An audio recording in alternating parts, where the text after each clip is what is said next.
Hello everyone, this is Steve with Aptera Owners Club.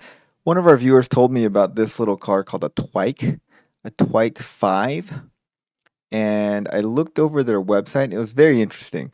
Number one, it's a cool looking car. It's a two-seater electric vehicle. It's a trike, hence the name Twike, I think. Made by a German company, and it is not a reverse trike or a tadpole trike like the Aptera is. So this is one wheel in the front, two wheels in the back. And if you guys remember from the previous videos, this configuration is inherently a little bit less stable than the reverse trike.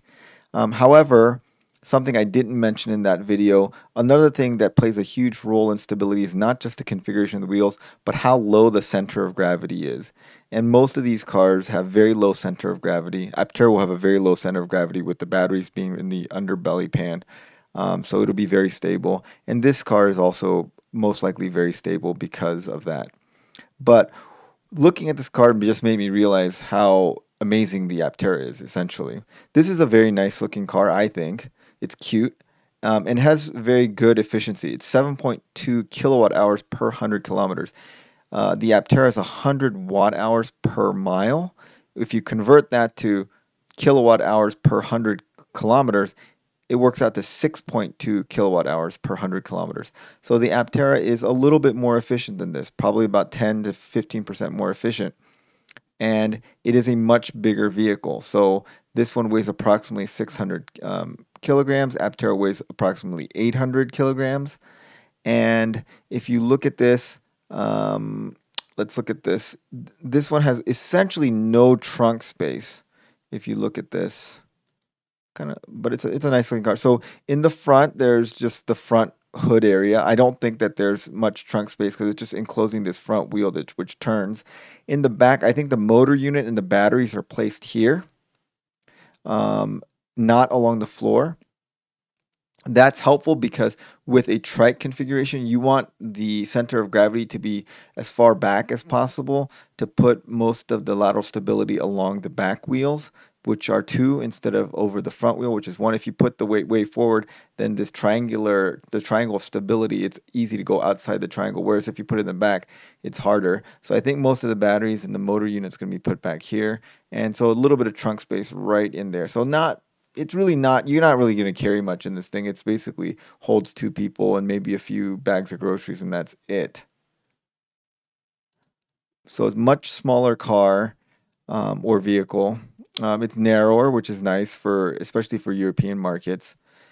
And the thing that made me surprised is the new vehicle price for a Twike 5 show be between 40,000 and 50,000 euros. And 1 euro is approximately a dollar at this point. The dollar is pretty strong, actually. Used to be a euro is more than a dollar, but it's about 1 to 1 now. But so it's 40 to $50,000 for this. And this doesn't have solar. It doesn't have cargo capacity. Does not have nearly the range. Um, the basically, I think the 40,000 unit goes 250 kilometers and the 50,000 unit goes 500 kilometers. So not nearly the range or capability of the Aptera.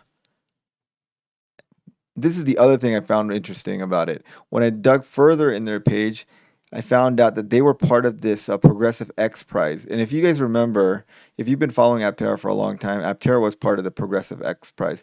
And if you look at pictures on their website, this is Twike's website, you see this vehicle right here.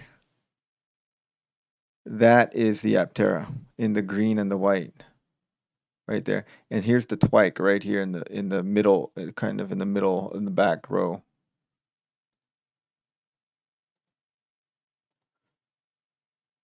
Here's the Aptera right here and the Twike right here. So they were kind of developed around the same time, which is quite interesting.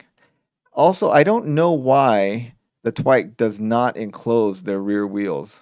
It doesn't need to turn, and it would increase their aerodynamic efficiency to enclose their rear wheels.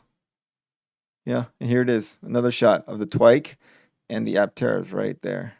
So I thought that was just interesting that this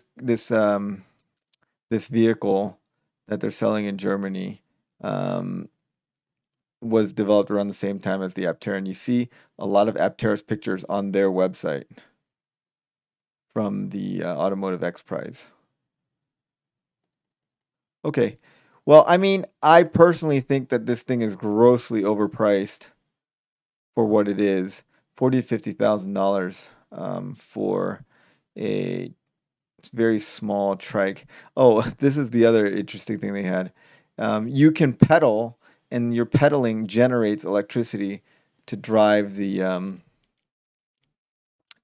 car, which is an interesting idea. But I think it's a gimmick more than anything because um, a person exerting themselves uh, fairly, like at a leisurely rate, if you're relatively fit, will generate about 100 watts.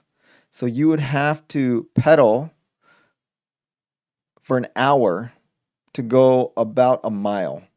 Because if you generate 100 watts, you would generate in an hour, you would generate 100 watt hours. And 100 watt hours would take this car a little bit less than a mile. So that doesn't seem like it's a very good thing. You're not getting much out of it. You're pedaling for an hour to go a little less than a mile.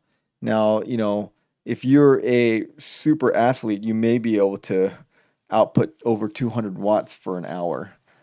I consider myself like slightly above average cyclist, and I cycle pretty much every day. And there's a thing called the functional threshold power, which is the power that you can hold for like 30 minutes. And I can hold like maybe 260, 270 watts for 30 minutes, and that is just going all out. I'm like dead at the end of 30 minutes, like completely dead. There's no way I could keep that up for an hour. When I'm biking fairly leisurely, I can put out, a little, about 100, maybe a little over 100 watts, and that's just like moderate to low exertion, and that's something I could sustain for an hour or two. But yeah, doing that for an hour or two will get you maybe like a mile, maybe 2 miles. And that seems like a very gimmicky thing. I don't think anyone's going to be pedaling this thing to just go a mile or two.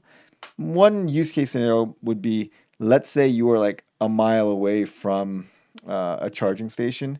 Maybe it's worth pedaling to get you there that 1 mile.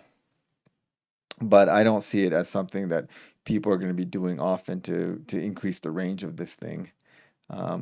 Getting an extra, 3/4 of a mile for an hour of work doesn't seem like something that people are going to be using a lot. But anyway, very interesting vehicle.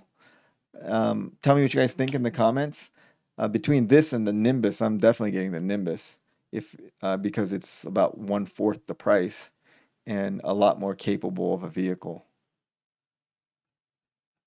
All right. Thanks for watching, and thanks to our supporting members, and have a great day, everyone.